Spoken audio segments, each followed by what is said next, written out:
Hello and welcome to another beginner's piano lesson here at LearnPianoLive.com. This is a beginner's lesson, so the assumption is you know nothing about piano. You don't know the letters, you don't know how to read music, you don't know any chords. If that's you, you're in the right place. We're starting at the very basics. So really the keys to this lesson is to ask a whole lot of questions. This is you and me, so you got to ask whatever questions you have so that I, as your teacher, can help you out and know what you need. Now, if you are an absolute beginner, you might want to check out the Absolute Beginners Lesson Pack in the video store, because that'll kind of walk you through some of the very basics that most beginning piano students have. It's free. Just go check it out in the video store. And there's a couple other things too that I want to talk to you about before this countdown clock hits 0.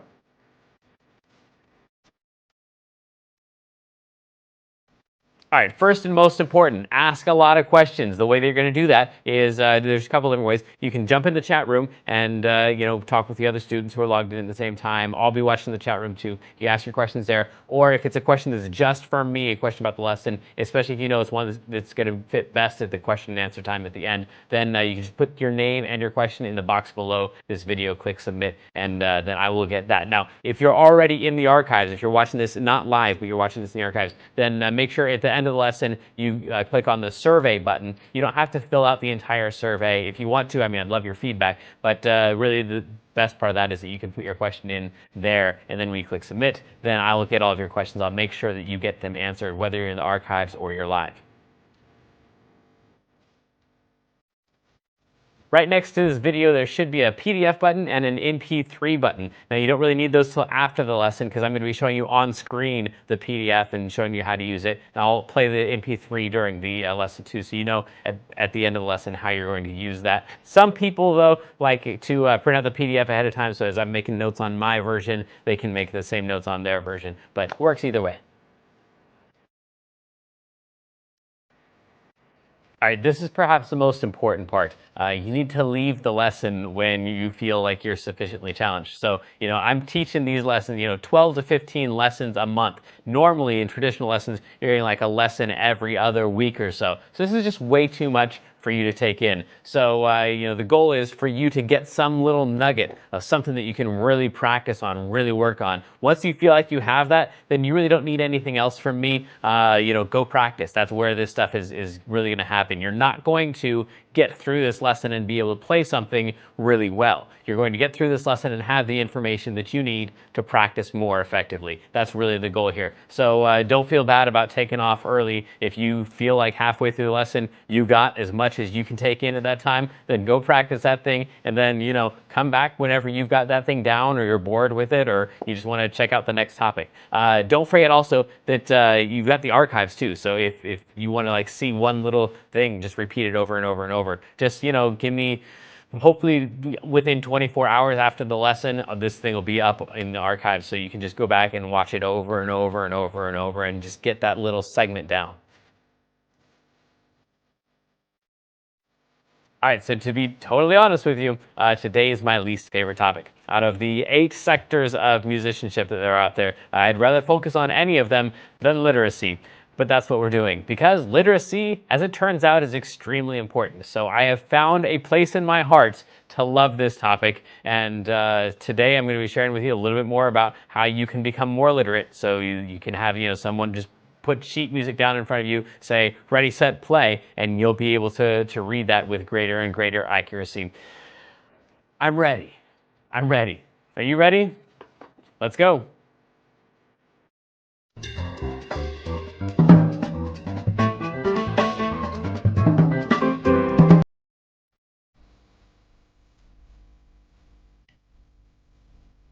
All right, welcome back. Here we are, and hopefully this is going to work. We tried our test broadcast, and I think we solved part of our problem, and hopefully, yes, this is looking much better. Okay, cool. So anyway, you can see that we've got, if you've been here before, if this is your first lesson, this is not the way we usually start. But if this is not your first lesson, then you will notice that we've got a bunch of new stuff here, and hopefully these cameras are not going to be laggy because I have taken all the precautions that I can. Yesterday's kids lesson was a mess, but I think we're looking better. So let's try this thing out and see how it goes. So we're talking about literacy, talking about playing sheet music for the first time, and let's get started with the lines and the spaces, what all that stuff means. So in the treble clef, that is the clef that has this curviness to it like that. That's the treble clef, and every time you have the treble clef, all of the lines and the spaces are always exactly the same. The treble clef is the more common one. The bass clef, which we're not going to deal with today, it has like all the lower notes. The treble clef basically graphs everything from middle C on up. So middle C on up to really the top of the piano. But we're going to deal with mostly C up to like E-ish range. It could go up into like F and G after that. But the middle C is going to be this made up line down here. It's called a ledger line. And if you have a note right there, that's the most common note on the piano. I'm sorry, that's the most common note to learn first when you're learning piano is middle C. And it's got this little extra ledger line on there, L-E-D-G-E-R, ledger line. And so that note right there is going to be just the C that is in the middle of your piano. And if you're playing along with me at home, then it should sound like that, not like that. They both sound like C's, so they're very similar, but if you're playing along with me, it sounds like this, then you're on the wrong one. Or if it sounds like this, it should literally sound exactly like that right there.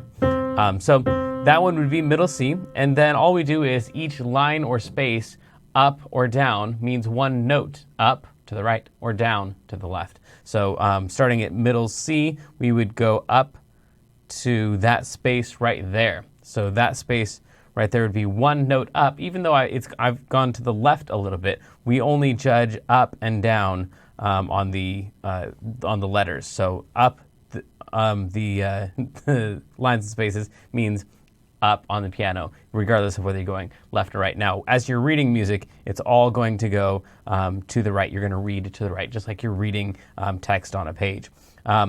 I guess that's not true in all languages, but anyway, if you're listening to this, you already know how to speak English, hopefully. So then we've got a D is going to be this note right here. So that if we go from C up one notch, it's a D. So that's a C right here. That's middle C. And then we have D. It's not called middle D. C is the only one that gets the name of middle for reasons that we'll talk about in the intermediate lesson.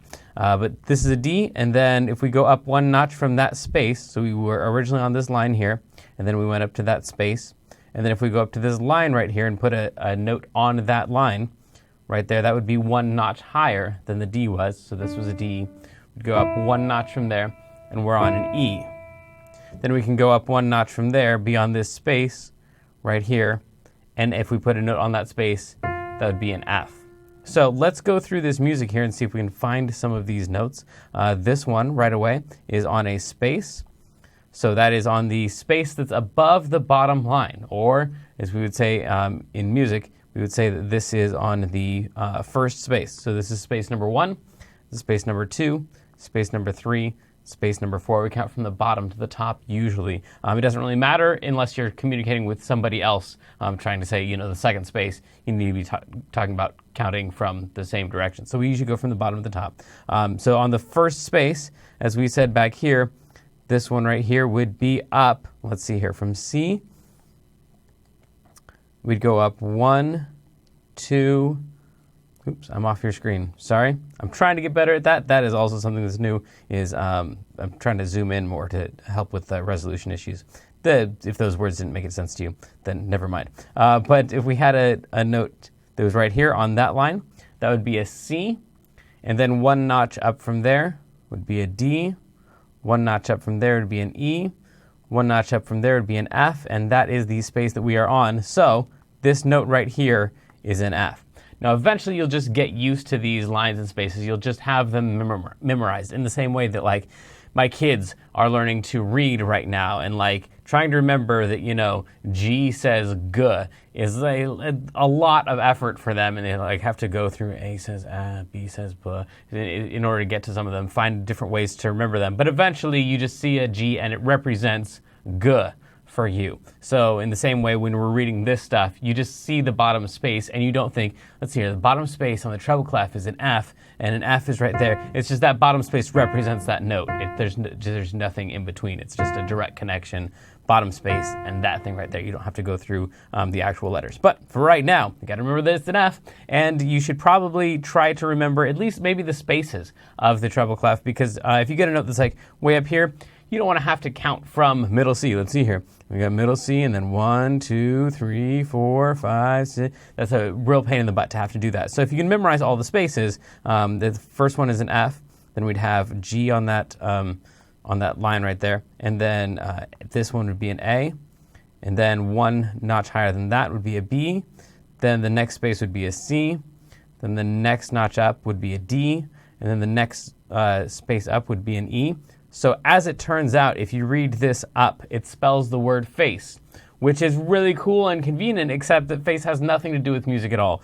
So everybody is really excited that it like spells something. Oh, I can totally remember that, except that there's no relationship to music at all that I can come up with so far. So, and apparently no other music teacher has either, because I have never heard of like a good way to remember that the word that you're supposed to be remembering is face. But try to remember face, and you'll have all the spaces of the treble clef, and then you can have all the lines in, because if you've got like a note on, let's say, this line right here, that guy's on a line, it's on the very bottom line, you know that this one right here is an F because of the word face that has everything to do with music, and so one notch below F would be, let's see here, what comes before F?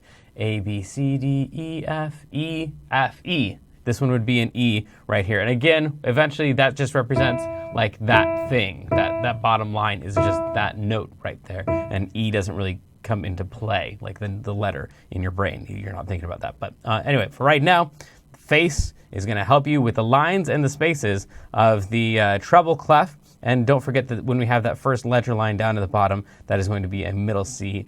Probably the most significant, the most popular note on the piano, middle C. Almost all of your like method books and stuff like that are going to start by teaching you where middle C is. So that's the lines and the spaces. Now, we have time signatures. Here's the deal. If you've got a note that has virtually nothing on it, like that one right there, that's just a hollow note. It doesn't have any like stems or anything. It's not even filled in. That is the most basic note you could possibly have. That is worth 4 beats. The more stuff you add to notes, the shorter the note gets in amount of time that you would hold it out. So for this note right here, we would hold out for 4 beats. We'd go like 1, 2, 3, 4, like that. And then this note right here is basically a whole note, except it's got this stem on it. So now this note is only worth 2. It's called a half note. So when we play this note, we only hold it out for 2 beats. We'd go 1, 2. This note also is the same type of note. It is hollow. It's got a stem on it, so it's also worth 2.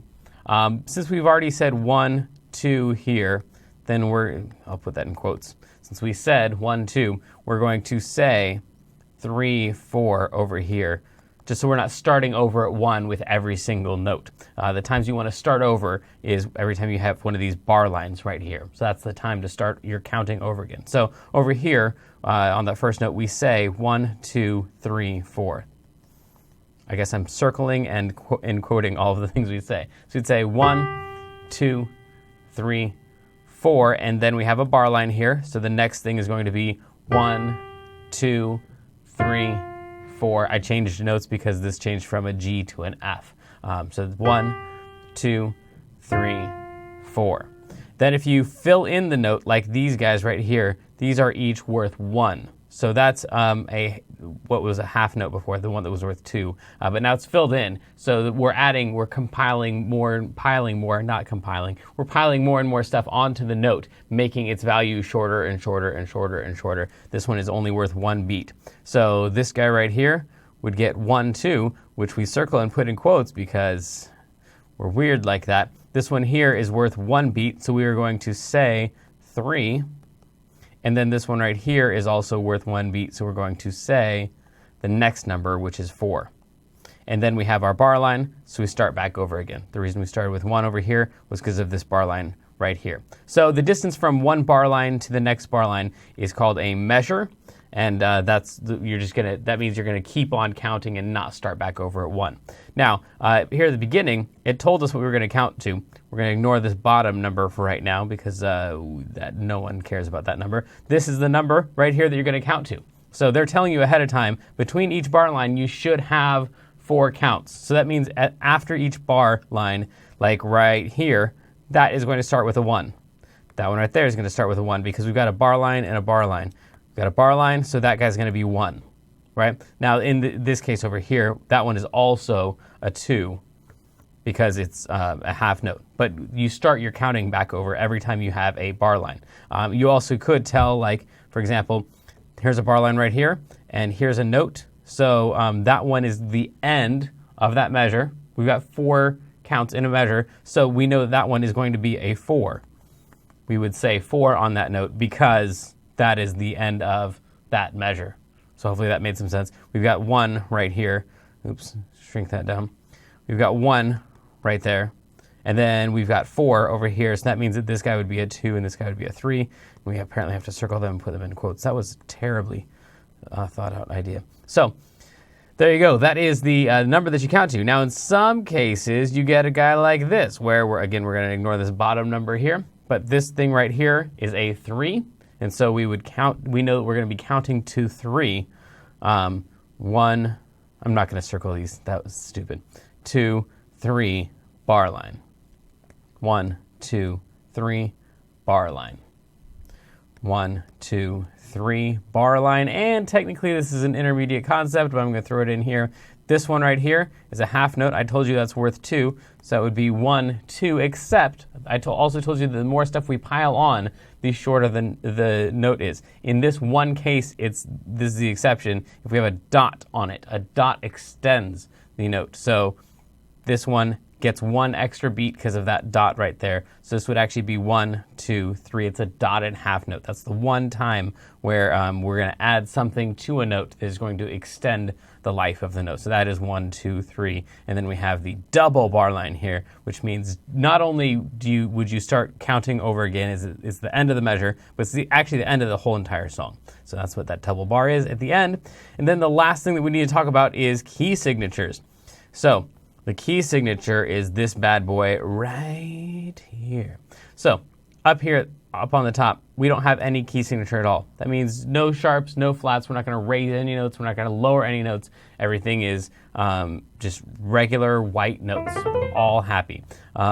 Then over here, that guy right there means that every time you get to this note right here, or this note right here, you're going to flat them because these are flat symbols and they are put on the lines or spaces that you're supposed to put the flats on for this song. So all the way through the whole entire song, if you hit something that is on this space right here or on this line right here, then that's going to be a flat. You're not going to actually play the white note. You're going to play the black note that's just to the left of it. So let's check out what those are. In this case, this top one's probably going to be the easiest one to figure out because if hopefully you remember from before, that word that you were supposed to remember that has nothing to do with music, face.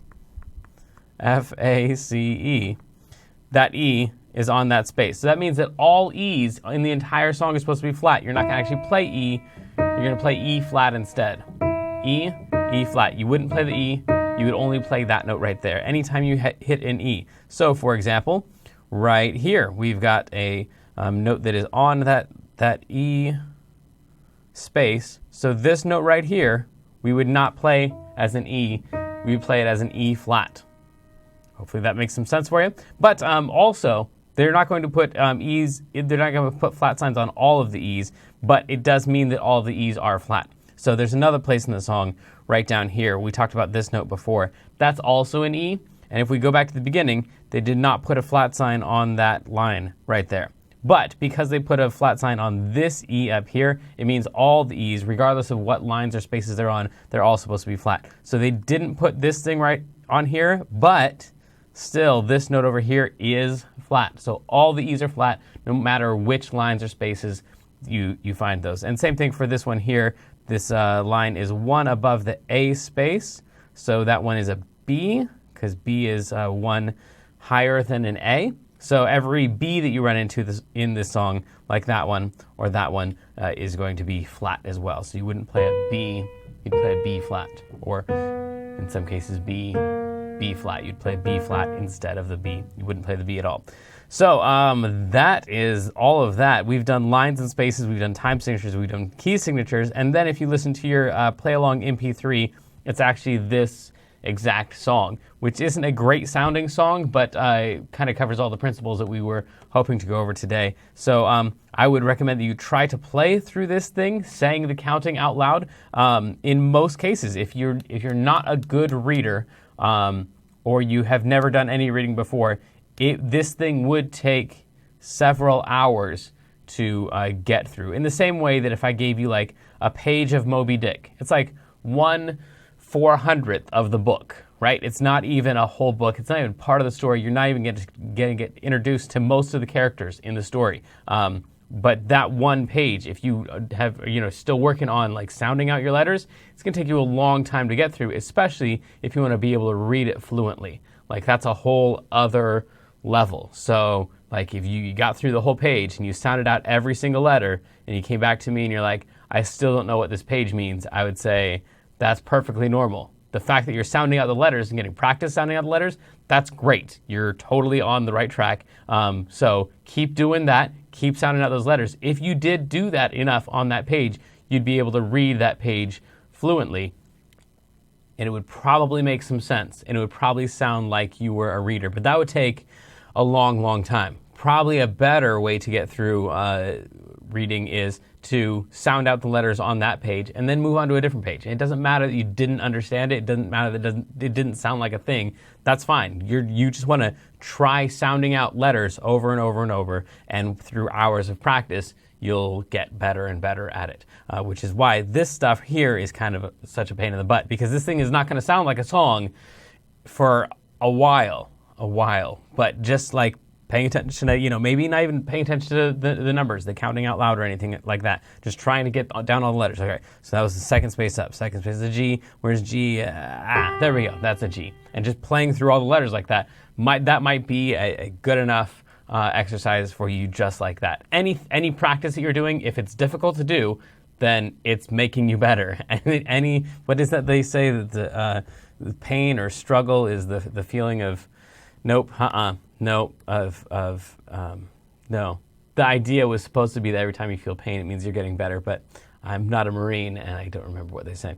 So, and it may not have even been the Marines that said it. How about we move on to something that I do know something about, and that is our feature of the day. So this is a quote from my drum instructor back when I was taking drum lessons, one of the best guys in Northern California, and I was talking with him about how much I hate electric drums and how this is going to apply to piano just in a second. So how much I hate electric drums and how stupid they sound, and why can't drummers just play acoustic drums, especially in like smaller venues and stuff. They were showing up a lot more in like cafes and churches and stuff, and just like I just hated the sound of them. And the guy looked at me. Of course, he's amazing drummer, and I was expecting him, as a drummer, a lover of drums, to say, "Yeah, I know. They need to actually play real drums and not these fake drums." He's like, "Man, it's not about what you hit, it's about when you hit them." I'm like, oh, yeah, okay, that's probably right. And as it turns out, in piano, it's the exact same thing. The rhythms are so much more important than the actual notes. So if I were you on this assignment, I would first try to pay attention to the rhythms. Just try to get that down. The 1, 2, 3, 4, 1, 2, 3, 4, 1, 2, 3, 4. Just try to get it all nice and smoothed out, and then maybe even just playing the same note on the whole entire thing. So if we go like here, picking any random note, playing that one, going 1, 2, 3, 4, 1, 2, 3, 4, 1, 2, 3, 4. It would sound like that after a lot of practice. Then that's going to probably be the biggest hurdle that you'll have in reading the notes. After that, learning the letters is relatively simple. Again, any practice that you do is going to be, I got to find out what that quote is going to be helpful, but the rhythms are going to be king. So it's not about what you hit, it's about when you hit it. So do a wrap up and then your questions and see what we can get through today. We'll see what questions we can answer today. We talked about a lot of stuff. So lines and spaces, we talked about the stupid face thing that I guess works for some people. Hopefully will help you. We talked about how each of the lines and spaces is one notch away. Up is to the right and down is to the left. We talked about what the top number means and that's how you're going to, what number you're going to count to. And then we talked about bar lines and how they separate the chunks of counting before you start back over again. In the 3/4 time example that we have down here, you only count to 3 before you have a bar line and you start back over again with 1, 2, 3. Whatever that number is on the top is the number that you would count to. We talked about where middle C was and ledger lines, and we talked about key signatures too, about how if you have flats or sharps at the very beginning of the song that are not attached to any notes, that you're supposed to flat or sharp all of those wherever you find them in the entire song, and that's called a key signature. And then your MP3 is going to play through this song in a way that you probably cannot yet, but that's okay. You're going to try some of the notes, you're going to play the MP3 and see what it should have sounded like if you would have played it correctly, and then you're going to go back and you're going to try to play it again, or you're going to say, forget this reading thing, let's just wait for next week's lesson or the week after or whatever, which is probably the path that most students take. So it takes some real patience to get good at this thing, which is why good sight readers are really hard to find, because it takes a lot of work and a long time for it to pay off. But let's get to your questions and hopefully some answers. Let's see here. What is the best place to get free sheet music? Free sheet music. For classical music, there is freescores.com, free-scores.com. The other one is probably an inappropriate website or like a credit score thing or something. But they've got a bunch of classical music. They've got an English page and a French page. So if it loads up, just go to the upper right-hand corner and select the correct language. So they've got good classical music. Nin, as in Nintendo, Nin sheet music is one that a lot of my students use. It's really popular. That has a lot of gaming sheet music. And those are the main two that I can think of. However, there's a place called Noteflight where you can write out sheet music and stuff online, and it's also, there's like a social aspect where you can share your sheet music with other people. So you can look there at Noteflight.com, and so they've got tons of stuff, but it's not as much for getting sheet music, or at least it wasn't the last time I was there. It's more to create sheet music. It just happens to be a lot of sharing of stuff that people have created. And then there's also Muse, M-U-S-E, score, as in that score is like a piece of sheet music. .com, and Muse Score is again like it was originally built to create music, but then there's a lot of sharing and stuff that goes on there. So those are the four that I know of, but I don't search for a lot of free sheet music generally. So and then I know a bunch of YouTubers have their own sites and stuff that they share, but if you are likely to be using that, you probably already know that in the descriptions in their videos. A lot of times they'll give away the sheet music for the music that they're playing. So I don't know. I guess maybe is the correct answer to that, but I know those four places have some good stuff. What books should I get to do more reading? Usually my answer to this is go to the music store and flip through their books, and don't be ashamed if you find that children's books, children's music books, like the method books, any of the by method book I mean just something that is in a series. I know Alfred's got a decent set for adults. Bastion is a really common name out there, and a trillion others that I'm forgetting. It's all about the same, but I would look for something that makes sense, and then just buy the next 3 books in their series. Hopefully they're $10 or under per book, and you're gonna have 20 or 30 pieces of music that sound terrible once you get done playing them. None of them are impressive at all, but as sight reading skills go, it's as good as anything else. So I've thought before about putting together a bunch of just sight reading skill like worksheets and stuff like that. But I like this thing right here. This is as good as anything else that you're going to find in a book somewhere. But the whole goal is just like have a note on a page and try to read it. So nothing that I come up with is going to be any better or worse than what they've all already come up with. So I'm not reinventing the wheel on that one, but there's tons of stuff out there. Just go any method book at all and that you feel is at your level. I think that'll be appropriate. There's a shorter way to say that for sure. Next question. How do I read the extra lines above the treble clef faster? I assume you mean the ledger lines. And yeah, they're actually above and below the treble clef. Below the bass clef, I guess, mostly, but it depends on the piece of music. Ledger lines are difficult to read because if you already know face for the middle section of the staff, then yeah, every time it goes up to the higher ones, that's much more difficult. So I would say, I know we're covering this, I think in the advanced lesson, if not in the intermediate lesson. And I don't want to just say come back later. The short answer is reading intervallically, just measuring the distance between notes and jumping that distance on the piano instead of like actually remembering what each of the letters is.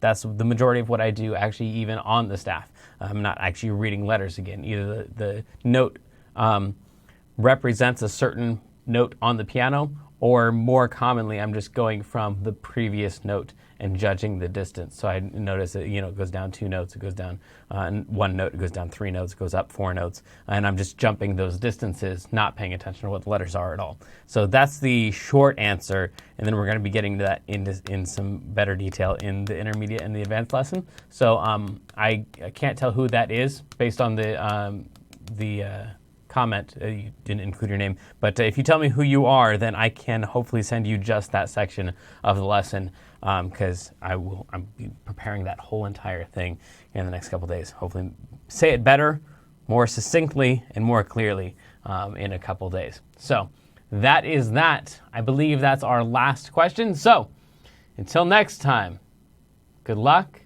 have fun, I love you.